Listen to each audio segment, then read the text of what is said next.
Hi అండి అందరికి. ముందుగా నాకు హెల్ప్ చేసిన వాళ్ళకి థ్యాంక్ యూ.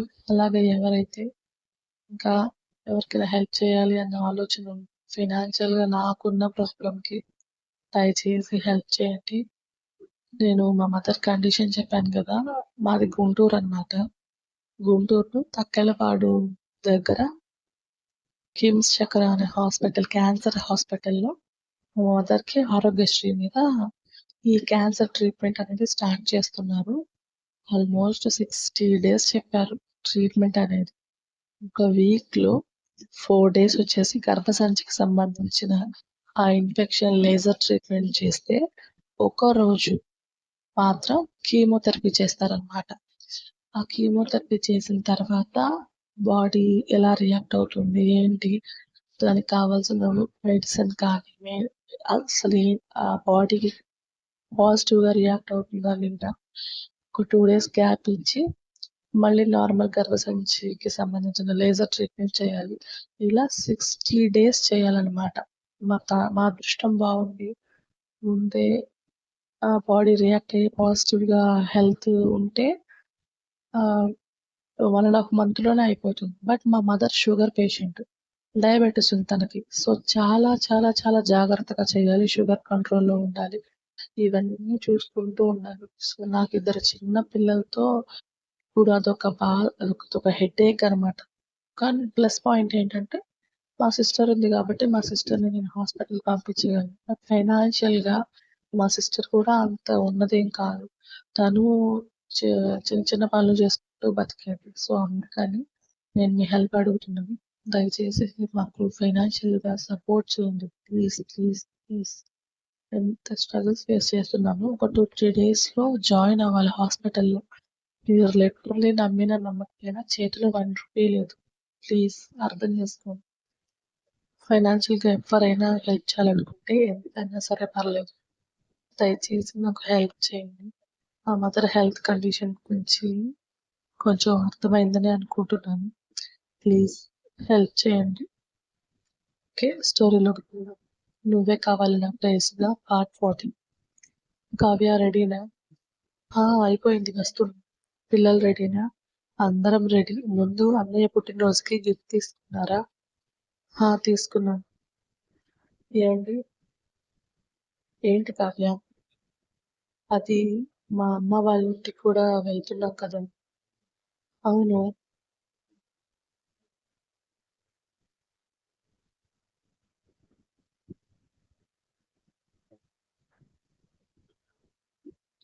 అది వాళ్ళేమైనా కోప్పడితే మీరు బాధపడకండి ప్లీజ్. వాళ్ళేదో అంటే నేనెందుకు ఫీల్ అవుతాను కావ్య, నువ్వేం టెన్షన్ పడకు. సరేనా? పద వెళ్దాం. ఇప్పటికే చాలా లేట్ అయిపోయింది అని పిల్లలను తీసుకొని కారులో హరి గారి ఊరికి స్టార్ట్ అవుతారు. కావ్య, మహేంద్ర కూడా వస్తున్నాడు. కొంచెం పనుంది దారిలో, అవి చూసుకొని వెళ్దాం సరేనా? సరే అండి అని మాట్లాడుతూ జర్నీ స్టార్ట్ చేస్తారు. ఒక రెస్టారెంట్‌లో కూర్చొని వెయిట్ చేస్తుంటారు మహేంద్ర గారు. రేవంత్ గారు రాగానే ఏదో మాట్లాడి వెళ్ళిపోబోతున్న ఆయన్ని ఆపి వాళ్ళతో లంచ్ చేయమని బలవంతం చేయడంతో ఓకే అని వాళ్ళతో జాయిన్ అవుతాను. 24 గంటల తర్వాత మెల్లిగా కళ్ళు తెరిచిన రేవంత్ గారికి అసలు ఏం జరిగిందో అర్థం కాదు. ఆయన చుట్టూ చూడగానే ఆ ప్లేస్ ఎక్కడో చూసినట్టు అనిపిస్తుంది. వెంటనే పైకి లేవాలి అనుకుంటారు. కానీ ఆయన్ని కట్టేశారని అర్థమయ్యాక అంతా బ్లాంక్‌గా ఉంటుంది. దానితో పాటు పట్టరాని కోపం వస్తుంది.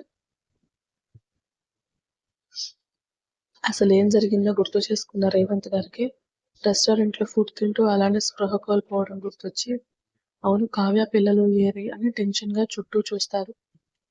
ఏయ్ ఆఫీసర్ ఇక్కడ ఇటు చూడు అని వినిపించిన వాయిస్‌కి పక్కకి చూసిన రేవంత్ గారికి మహేంద్ర గారితో పాటు అందరినీ కట్టేసి ఉంటారు. రేయ్ మీరెలా జైల్లో నుండి బయటకొచ్చారు అని అరుస్తున్న రేవంత్ గారి తల పగులుతుంది. సార్, ఏవండీ, డాడీ అని ఒకేసారి అరుస్తారు కావ్య గారు, మహేంద్ర గారు. జై మేఘనలు. నొప్పికి ఒక్క క్షణం నరకం కనిపించినా కష్టంగా కళ్ళు తెరిచి చూసిన రేవంత్ గారికి ఎదురుగా మున్నాభాయ్ కనిపించి షాక్ అయిపోతాడు. కావ్య గారు కూడా అతన్ని చూసి భయపడిపోతారు. ఏరా ఆఫీసర్ గుర్తున్నానా అని వెకిలిగా నవ్వుతాడు. తినే ఫుడ్‌లో మత్తు మందు పెట్టి ఇలా కట్టేసి కాదురా ఆడంగి నా కొడకా! దమ్ముంటే ఎదురుగా వచ్చి తలపడు. అబ్బో! రక్తం మరిగిపోయే డైలాగ్స్ చెప్తున్నావే! నీ మీద నా పగ తీరాలి కానీ అది ఎలా అన్నది అనవసరం. ఆ రోజు నీ పెళ్ళాన్ని కొట్టాను అని నా చెయ్యి విరిచేశావే! ఈ రోజు నువ్వు చూస్తుండగానే ఇదిగో వీళ్ళందరూ నీ పెళ్ళాన్ని రేప్ చేస్తారు. తర్వాత నిన్ను, నీ కుటుంబాన్ని సమాధి చేస్తారు అని పైశాచికంగా నవ్వుకున్న అతడి మాటలకి కావ్య గారికి ఒళ్ళు చల్లబడిపోతుంది. నాన్న ఆ రోజు నన్ను కిడ్నాప్ చేసి నిన్ను బాబాయిని భయపెట్టి ఇప్పుడు నన్ను రేప్ కేసులో జైల్లో వేసిన వీడిని నేను చంపాలి కానీ మామూలుగా కాదు. వాడి పెళ్ళాం మీద చెయ్యి వేస్తే నీ చెయ్యి విరిచాడు. ఇప్పుడు వీడి కళ్ళ ముందే అందరం చెయ్యి వేయడమేంటి? దాన్ని బొమ్మలా ఆడుకుంటాను. అది చూసి వీడు కుళ్ళి కుళ్ళి చావాలి అని కసిగా అంటాడు మున్నాభాయ్ కొడుకు తపన్. అంటే అర్థమైందా? ఇక్కడ వైజాగ్‌లో కేసులో ఇరుక్కున్న కుర్రాళ్ళలో మున్నాభాయ్ కొడుకు కూడా ఉన్నాడు. అర్థమైందా? క్లారిటీ ఇస్తున్నాను అందుకే. ఒరే పిల్ల నా కొడకా! ఆ రోజు నిన్ను ఎన్‌కౌంటర్ చేయకుండా జైల్లో వేసి చాలా తప్పు చేశాను. ఇదే ప్లేస్‌లో నిన్ను లేపేసుంటే ఈరోజు నువ్వు ఇలా దొంగ దెబ్బ తీసేవాడివి కాదు అంటున్నా. రేవంత్ గారి కడుపులో కత్తి దించేస్తాడు చేతన్. చేతన్ అంటే మున్నాభాయ్ తమ్ముడు. తపన్ అంటే మున్నాభాయ్ కొడుకు. ఏవండీ అని అరుస్తున్న కావ్య గారి నోటికి ప్లాస్టర్ వేసి మెడ దగ్గర ఇంజెక్షన్ చేస్తారు. హే మహేంద్ర గారికి మైండ్ మొద్దుబారిపోతుంది. ఏం చేయాలో కూడా అర్థం కాదు. కానీ రేవంత్ గారి మీద పాత పగ ఉన్నవాళ్ళు వాళ్ళ కొడుకుని రేప్ కేసులో జైల్లో వేశారని మాత్రం అర్థమవుతుంది. 2 కత్తిపోట్లు దిగాక మహేంద్ర గారు కట్లు మెల్లిగా విప్పుకోవడం, ఆయన పాకెట్లో ఉన్న గన్ తీసి తన ఎదురుగా ఉన్న తపన్ తలకి గురి పెడతారు. రేయ్ ఎవ్వరైనా కదిలారో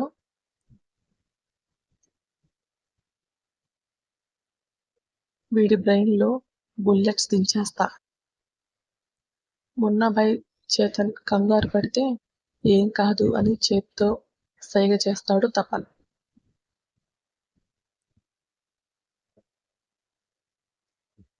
మర్యాదగా అందరి కట్లు విప్పు అని మహేంద్ర గారు బెదిరించడంతో పిల్లల కట్లు రేవంత్ గారి కట్లు విప్పేసి కావ్య గారి దగ్గరకు వెళ్తున్న చేతన్‌కి ఎదుగో సైగ చేస్తాడు తపన్.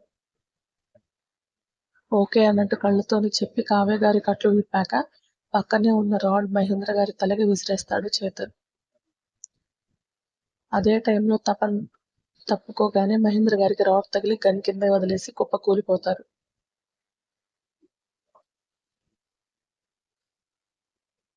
అన్నయ్య అని దగ్గరికి వెళ్తున్న కావ్య గారిని చేతన్ ఆపేస్తాడు. అప్పటికే తనలో ఇంజెక్షన్ ప్రభావం పనిచేయడం వలన నేల మీదకి జారిపోతుంది. మహేంద్ర అని రేవంత్ గారి దగ్గరికి వెళ్లేలోపు ఆయన మెడ మీద కూడా ఇంజెక్షన్ చేసి కదలకుండా చేస్తారు. పిల్లల ఏడుపులు వినిపిస్తుంటే కష్టంగా కళ్ళు తెరిచిన మహేంద్ర గారు రేవంత్ గారి వంక చూస్తారు. పిల్లల్ని సేవ్ చెయ్ అని కష్టంగా మత్తులో సైగ చేసి కళ్ళు మూస్తారు రేవంత్ గారు. జాగ్రత్తగా పైకి లేవాలని చూసిన మహేంద్ర గారు కావ్య గారి వంక చూసి నో అని తలూపుతారు. మా గురించి వదిలేయ్ మహేంద్ర ప్లీజ్ పిల్లల్ని సేవ్ చెయ్ అని దీనంగా చేతులెత్తి దండం పెడుతున్న రేవంత్ గారి మాటలకి కన్నీళ్లు వచ్చేస్తాయి. మహేంద్ర గారికి కష్టంగా తలలో నుండి ధారగా కారుతున్న రక్తాన్ని తుడుచుకుని లేవాలని చూసేలోపు కావ్య గారిని రేవంత్ గారి ముందుకు తెచ్చి పడేస్తారు.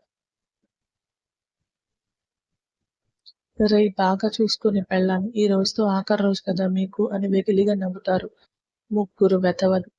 వాళ్ళ చూపు రేవంత్ గారి వైపు ఉండడంతో మెల్లిగా మేఘన జైలని తీసుకుని పారిపోవాలని చూసిన మహేంద్ర గారు కొంచెం ముందుకి వెళ్ళగానే వాళ్ళని చూసిన తపన్ తన చేతిలో ఉన్న గన్‌తో ముగ్గురు పిట్టల్లా కాల్చేస్తాడు.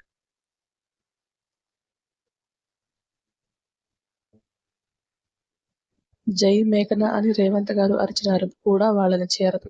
అప్పటికే మహేంద్ర గారికి, మేఘనకి తలల్లో బుల్లెట్స్ దిగడంతో జై మాత్రం అనుకోకుండా బెండ్ అవ్వడం వల్ల తన షోల్డర్‌ని రాసుకుంటూ వెళ్ళిన బుల్లెట్ దెబ్బకి అమ్మా అని అరిచి మహేంద్ర గారితో పాటు పడిపోతాడు. నిస్తేజంగా పడున్న మేఘనని చూడగానే గుండె బద్దలైపోతుంది రేవంత్ గారికి.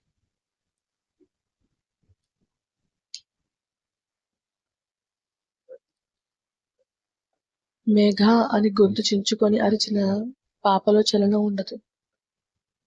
ఎందుకంటే అప్పటికే తనలో ప్రాణం లేకపోవడంతో.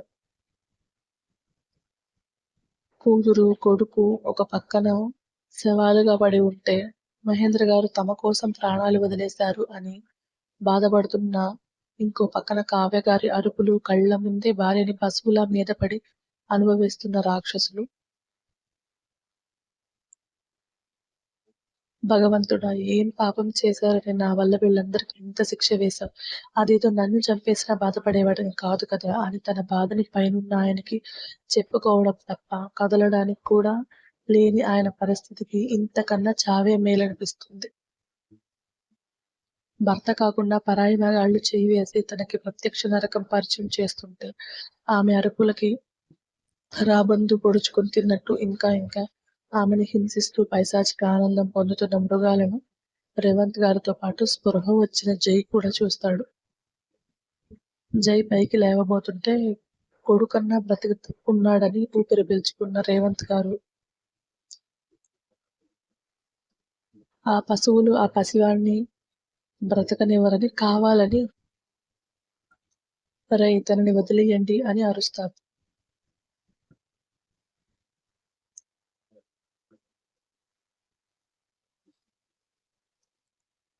తండ్రి వంక చూసిన జైకి ఆయన రావద్దు అని సైగ చేయడంతో మళ్ళీ తన స్థానంలోనే ఆగిపోతాడు.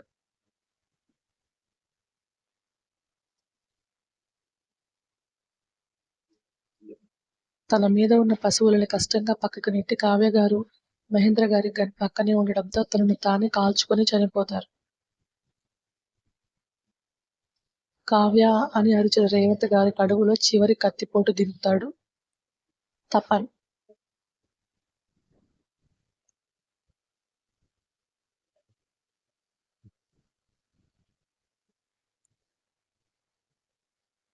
తండ్రి చివరి శ్వాస విడిచిన దగ్గరికి వెళ్ళాడు జై. తను బ్రతకాలి అని కసిగా అనుకుంటాడు.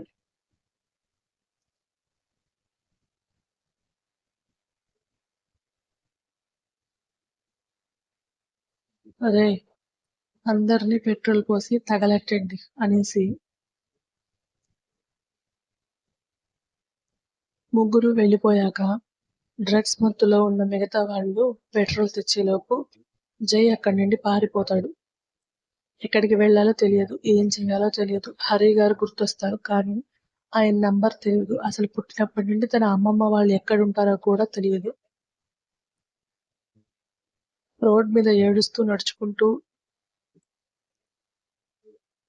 వెళ్తున్న జైని కార్ ట్రబుల్ ఇచ్చి మెకానిక్ కోసం వెయిట్ చేస్తున్న ఇద్దరు భార్యాభర్తలు చూస్తారు.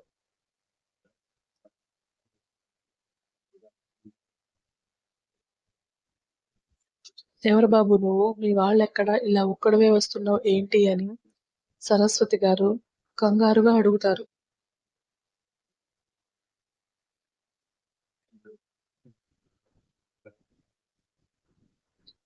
వాళ్ళని నమ్మాలో లేదో తెలియక నాకు ఎవరూ లేరు అని చెప్తాడు. అయ్యో అవునా, మరి ఇలా రోడ్డు మీద ఒక్కడివే ఎక్కడికి వెళ్తున్నావు? తెలీదండి అని ఏడుస్తాడు.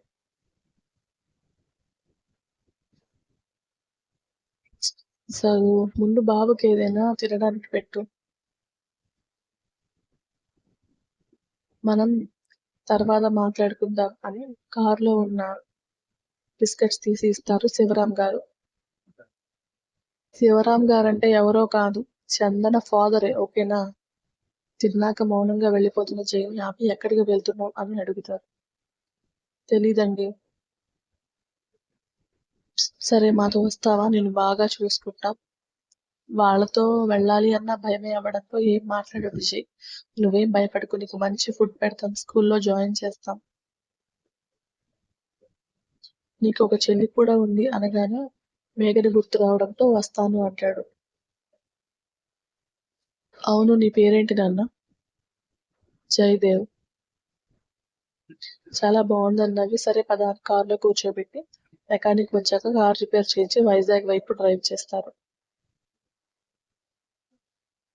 ఇంటికి వెళ్ళాక 2 ఏళ్ల చందనను చూపించి, ఇక మీదట నీకు మేమంతా ఉన్నాం. ఇదిగో మీ చెల్లితో ఆడుకో అని అప్పుడప్పుడే నడక మొదలుపెట్టిన చందనని జైకి చూపిస్తారు. బుజ్జి బుజ్జి పిలకలతో నవ్వుతున్న చందనని చూసి ఎత్తుకుని ముద్దు పెట్టుకుంటాడు.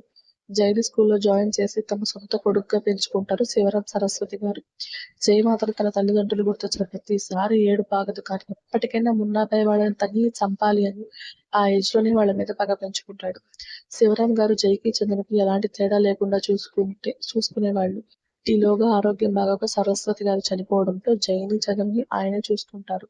2 పిల్లలతో శివరాం గారు ఇబ్బంది పడుతున్నారని ఆయన్ని ఇబ్బంది పెట్టలేక జై ఇంట్లో నుండి బయటికి వెళ్ళిపోతాడు. ఎవరో ఒక వ్యక్తి జైని చూసి అనాథాశ్రమంలో జాయిన్ చేస్తాడు. అక్కడే ఉండి చదువుకుంటూ ఎంతో కష్టపడి పోలీస్ డిపార్ట్మెంట్ లో జాయిన్ అవుతాడు. మొత్తం విని సత్యేంద్ర గారి కళ్ళల్లో నీళ్లు ఆగవు. ఇక్కడతో ఫ్లాష్ బ్యాక్ అయిపోయింది.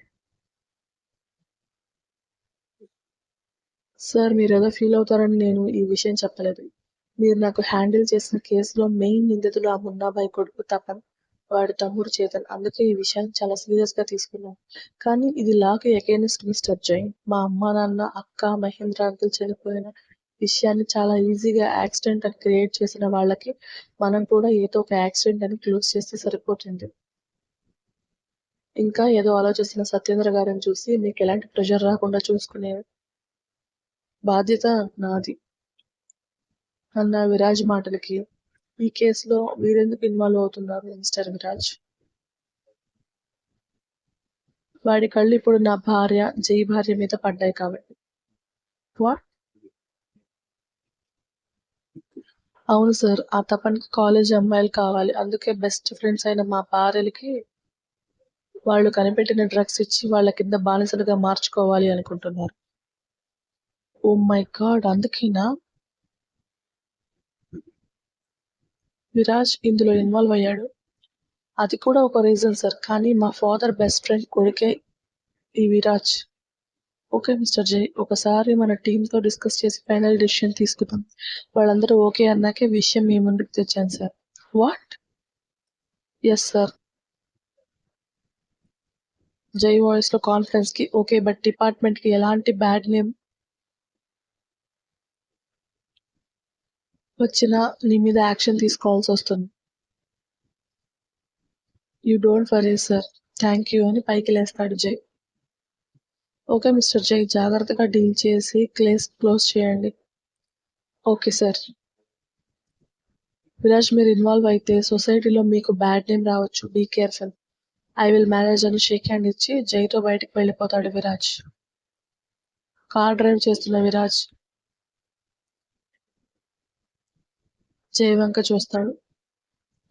విండోలో నుండి బయటకు చూస్తున్న జైకి గతమంతా గుర్తు రాగానే కళ్ళల్లో నీళ్లు బయటకు రాకుండా కష్టంగా తనని కంట్రోల్ చేసుకుంటాడు. స్టోరీ నచ్చితే లైక్ చేసి, షేర్ చేసి, కమెంట్ చేయండి. ప్లీజ్ సబ్స్క్రైబ్ చేసుకోండి. Thank you. అలాగే ఎవరైనా హెల్ప్ చేయాలి అనుకుంటే దయచేసి ప్లీజ్ ప్లీజ్ ప్లీజ్ మా మదర్ హెల్త్ గురించి చెప్పాను కదా, క్యాన్సర్ ట్రీట్మెంట్ తీసుకోబోతుందని. దయచేసి ఎవరైనా హెల్ప్ చేయాలనుకుంటే ఎంతైనా పర్వాలేదు. మీరు చేసే ప్రతి రూపాయి దేనికో దానికి నాకు యూజ్ అవుతుంది. ప్లీజ్ అందుకని అడుగు, దయచేసి హెల్ప్ చేయండి. Thank you.